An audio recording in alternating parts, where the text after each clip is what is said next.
शांति विधान में चतुर्थ वलय में 64 अर्घ अर्पित होते हैं। क्रम में 8, 16, 32 और 64 अर्घों की बात है। प्रातःकालीन बेला में मैंने संस्कृत के भी सभी पढ़े और हिंदी पद्यानुवाद के भी पढ़े और उन मंत्रों को भी पूरा गौर से देखा। इस बार का 16 दिवसीय ये शांति विधान जो आप सभी कर रहे हो, इसमें एक निमित्त हम लोगों को बहुत अच्छा ये बन गया कि उसमें मैंने उसका स्वाध्याय जैसा कर लिया। पूरा करते तो आ रहे हमेशा से, पंक्तियाँ रटी हुई भी हैं, कराते भी आ रहे, लेकिन इस बार मैंने बहुत गौर से उन सब चीज़ों को देखा। संस्कृत की मूल प्रति बुला करके भरत भैया जी से विशेष प्राप्त करके, पंडित जय निशांत जी ब्रह्मचारी जी, पंडित सनत विनोद रजवांस वाले और भी अन्य जहाँ भी जो भी अपने त्यागी वृत्ति इन सब कार्यों में संलग्न रहते हैं, तारतम्य हमने बनवा लिया, छानबीन करा ली और एक हमारा अच्छा उसमें उपयोग लग गया। उसकी संयोजना भी मैंने अलग तरीके से कर ली है। आने वाले दिनों में सबको उसका भी ख्याल आएगा, क्योंकि कोई भी काम जब करते हैं तो मन लगा के करते हैं और उसमें से कुछ अच्छी चीज़ निकाल के अपने पास रखते हैं ताकि अपने लिए और दूसरों को भी उसका उपयोग हो। 64 अर्घों में 32 अर्घ तो निवारणाय निवारणाय निवारकाय निवारकाय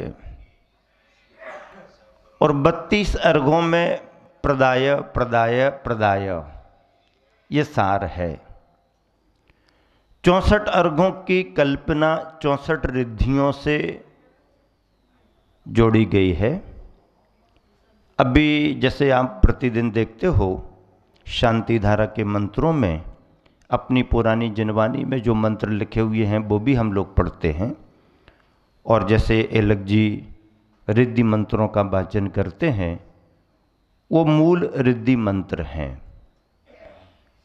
हम लोगों के प्रतिक्रमण पाठ में भी नमो जनानम, नमो ओहि जनानम आदि आदि मूल पाठ में है। ये मूल पाठ भी प्रतिक्रमण में इस रूप में सम्मिलित हुआ है कि ये सठखंडागम सूत्र ग्रंथों में मूल सूत्र हैं।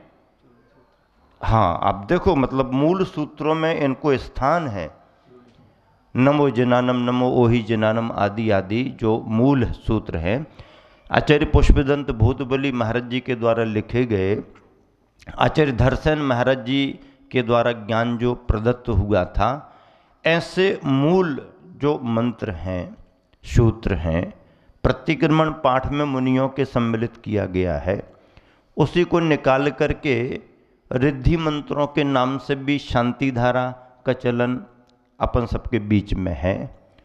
उन रिद्धि मंत्रों का भी अपने आप में बड़ा प्रभाव है। शांति धारा में जो पाठ सामान्य जन, देखो ये तो विद्वज्जन, मुनिजन, त्यागी वृत्तिजन इतनी खोजबीन कर लेते हैं, सब समझते हैं, स्रोत निकाल लेते हैं, लेकिन सामान्य गृहस्थ जन इतना स्वाध्याय नहीं कर पाते, तो उनका भी धर्म ध्यान हो।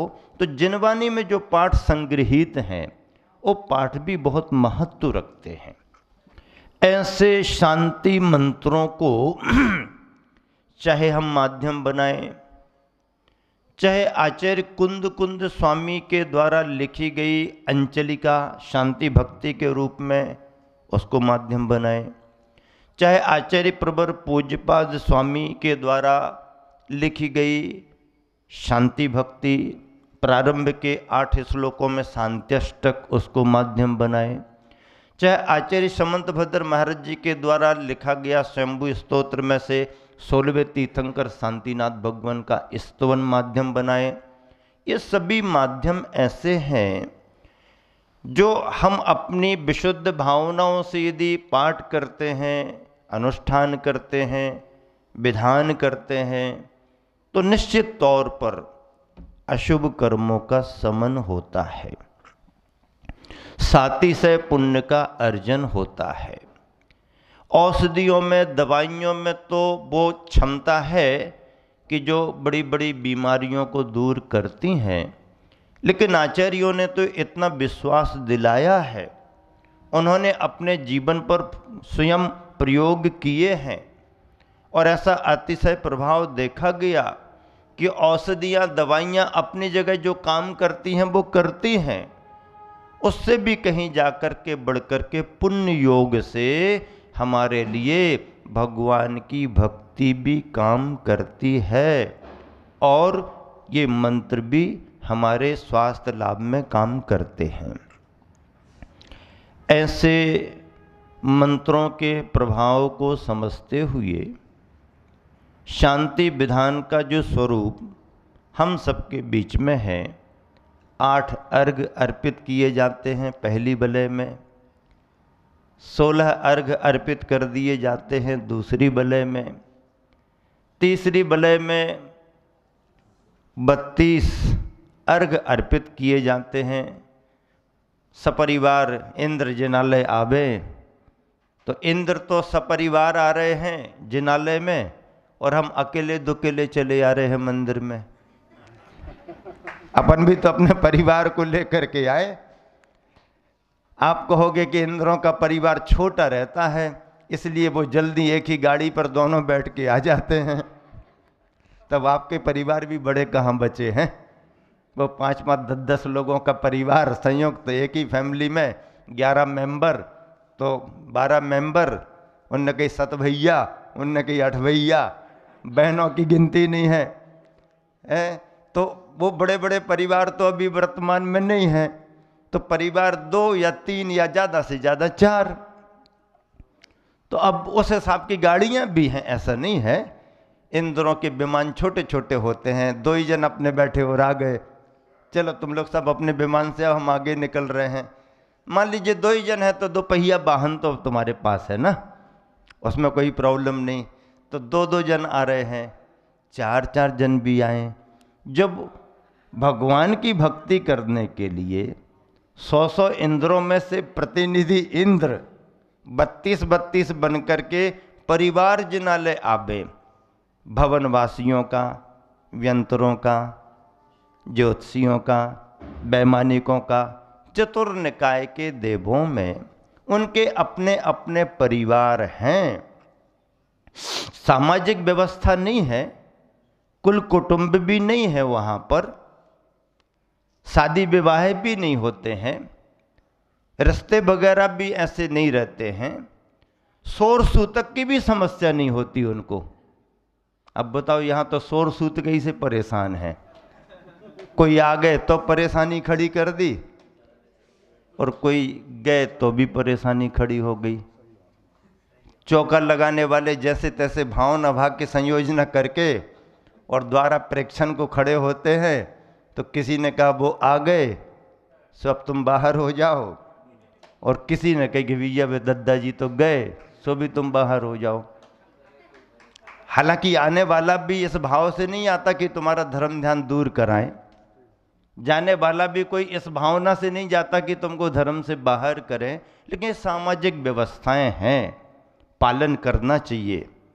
और दोनों में भी सद्भावना और समता भी रखना पड़ती है। आते समय आकुलता व्याकुलता कर लें तो भी चलेगी कि अब जे कैसे आ गए, लेकिन जाते समय अपन को अत्यधिक सद्भावना रखना पड़ती है। चलो कोई बात नहीं, कुल कुटुंब के नाते हम नहीं कर पा रहे, पर परिवार में दुख का अवसर है, आदि आदि सद्भावना रखना पड़ती है। ये समस्या विचार हमारे तुम्हारे को समाज में तो आते हैं, लेकिन स्वर्गों में ऐसा कुछ नहीं। हम ये बताना चाह रहे हैं, स्वर्गों में ये समस्या नहीं आती है। वहाँ कहीं कोई शोर सूतक अचानक आ गई, अब भैया अष्टानिका आ रही तो पहले धागा बंधवा लो, विधान अष्टानिका में नंदीश्वर जाना पड़ेगा, उनको कुछ नहीं है, क्योंकि वो संयुक्त परिवार के साथ नहीं रहते हैं। और मनुष्य और त्रियंचों जैसी व्यवस्थाएं वहाँ नहीं रहती हैं। इसलिए इंद्रादिगण बड़े भक्ति भावों से अपने अपने परिवार के साथ का मतलब है उस निकाय में उनके निकटस्थ, उनके सहयोगी, उनके सेवक जो भी रहते हैं, प्रधान इंद्र के साथ में वो सब आते हैं। प्रधान के साथ में जितने आते हैं वो उनका परिवार माना जाता है। प्रधान के साथ जो भी आता है उनका परिवार माना जाता है। जैसे अपन कहते हैं कि राजा के राज्य में जो है वो राजा का परिवार माना जाता है, राजा का परिवार पूरा माना जाता है। गांव का मुखिया है तो मुखिया इसी भाव से वो बनता है कि वो सारी समाज को अपना परिवार मानता है। मुखिया बनने के पहले मानो ना मानो सब चलेगा, लेकिन मुखिया बनने के बाद तो फिर उसको सबका ध्यान रखना पड़ता है, क्योंकि वो सबका हो जाता है। सरकारें भी देश में, प्रदेश में जब तक नहीं है तब तक हमारा तुम्हारा होता है, और एक बार यदि प्रधान बन गया, मुख्य बन गया, तो उसके हृदय में फिर सबको स्थान होता है। हाँ, यही उसकी खासियत होती है। तो ऐसे इंद्र जो होते हैं उनका पुण्य भी इतना रहता है, उनके परिणाम भी इतने उदारता के रहते हैं कि वो समूचे अपने निकाय के प्रत्येक सदस्य को अपना परिवार मानते हैं, और वह निकाय के प्रधान अपने साथ अपनी निकाय के समस्त सहयोगियों के लिए देवी देवताओं को लेकर के भगवान की पूजन को आते हैं। हम सभी भी यही भावना भाते हैं कि हम तो पूजन में सम्मिलित हो ही रहे हैं, हमारे साथ और सभी जन भी सम्मिलित हों, वह भी धर्म लाभ लें। शांति विधान के चौथे वलय में प्रारंभ में जो 32 अर्घ हैं उनमें संसारी प्राणी को जितनी तरह की बाधाएं आ सकती हैं, शारीरिक, मानसिक, वाचनिक आदि आदि, इनको लेकर के प्रकृतिकृत प्राणियों के द्वारा चारों प्रकार के उपसर्गों में, 4 प्रकार के उपसर्ग कौन कौन से? 4 प्रकार के उपसर्गों में एक तो मनुष्य के ऊपर, देवगण मनुष्यों के ऊपर प्रकृति के द्वारा, और त्रियंचों के द्वारा। त्रियंच भी परेशानी में डाल देते हैं, घातक होते हैं, हिंसक होते हैं, विषैले होते हैं, उनसे मानव जाति परेशान हो जाती है। देवगण भी पूर्व बैर याद करके कि इसने हमारा बिगाड़ किया था, ये किया था आदि आदि, तो उन पर उपसर्ग करने लगते हैं। तीर्थंकर पर भी उपसर्ग कर दिया तो फिर तो सामान्य जन की बात क्या है। ऐसे देवगण भी उपसर्ग करते हैं। मिथ्या दृष्टि ही सम्यक दृष्टियों पर उपसर्ग करते हैं। सम्यक दृष्टि कभी सम्यक दृष्टि पर भी नहीं करता, उस पर तो करेगा ही नहीं, मिथ्या दृष्टि पर भी नहीं करता। सम्यक दृष्टि बचता है, अशुभ भाव नहीं करता है, मिथ्या दृष्टि करते हैं। ऐसे मिथ्या दृष्टि देवों के द्वारा उपसर्ग हो जाता है। प्रकृति में आंधी तूफान, बाढ़, भूकंप आदि आ जाए तो ये भी उपसर्ग माना जाता है। जान माल की हानि हो जाती है। और मनुष्यों का मनुष्यों पर उपसर्ग हो जाता है, बैर भाव को लेकर के पांडवों पर उपसर्ग कर दिया, गज कुमार पर उपसर्ग कर दिया, बहुत सारे उपसर्ग होते हैं।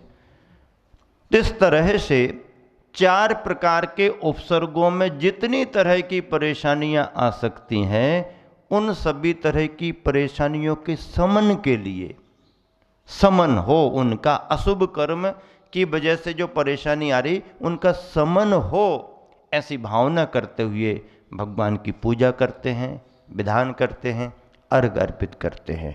इससे अच्छा उपाय और क्या होगा? बहुत अच्छा उपाय है। तो ऐसे मनसा वाचा कर्मणा, जो हमारे लिए अशुभ कर्म की वजह से परेशानियां होती हैं, उन सब की शांति के लिए, निवारण के लिए ये उपाय है एकमात्र भगवान की भक्ति का, पूजा का। बृहत रूप में करते हैं तो उसे हम विधान कहते हैं। ऐसे ये सभी अवसर विधान के अशुभ कर्म के समन के लिए और पुण्य कर्म की प्राप्ति के लिए, परमार्थ की प्राप्ति से आत्मकल्याण के लिए यह सभी महत्वपूर्ण हैं। और ऐसे अनुष्ठान आपके निरंतर आगे बढ़ रहे हैं। सभी जन बहुत भक्ति भावों से यहाँ पर लाभ ले रहे हैं। और सबसे बड़ी बात यह है कि हम सब जिस उद्देश्य को लेके आगे बढ़ रहे हैं उसमें सद्भावना का अच्छे रूप में संचार हो रहा है, उसका प्रभाव भी दिख रहा है। अभी बसंत भाई बता रहे थे कि अपने इतने बड़े संस्थान के जो नक्शा तैयार करने वाले आर्किटेक्टर हैं और वो कल आचार्य श्री के पास थे। उन्होंने सारी जानकारी सभी जगह का वास्तुशिल्प से जहाँ जहाँ भी जिन क्षेत्रों का निर्माण चल रहा है, त्रिवेदी जी तो कल आचार्य श्री के पास नेमावर में थे। तो आचार्य श्री को उन्होंने विदिशा की भी बात बताई और नक्शे भी दिखाए कि आगे चल कर के ये एक ऐसे तरीके से कार्य संपन्न होना है। आचार्य श्री ने भी पूछताछ करके बहुत संतुष्टिपरक ऐसा आशीर्वाद दिया है कि ऐसा लगता है कि इस बार तो भरपूर आशीर्वाद सारी समाज के लिए गुरुवर ने दिया है। निरंतर कार्यकर्ताओं का आना जाना बना हुआ है। अभी जैसा मैंने कल कहा था कि प्रतिनिधि के रूप में यहाँ से 5-7 युवा अभी आचार्य श्री के पास होकर के आए हैं। काफ़ी जगह से युवा जन उपस्थित थे, सभी को बराबर मार्गदर्शन मिला है। गुरुवर का मार्गदर्शन तो परमार्थ को साधने का होता है और एक तरह से मर्यादाओं में सभी को रहने का होता है। बाकी तो फिर समाज समझती है और ज़्यादा समझाने की ज़रूरत भी नहीं पड़ती है, लेकिन फिर भी हमेशा गुरुवर मर्यादाओं में बंद करके ही सभी को कार्य करने की प्रेरणा देते हैं।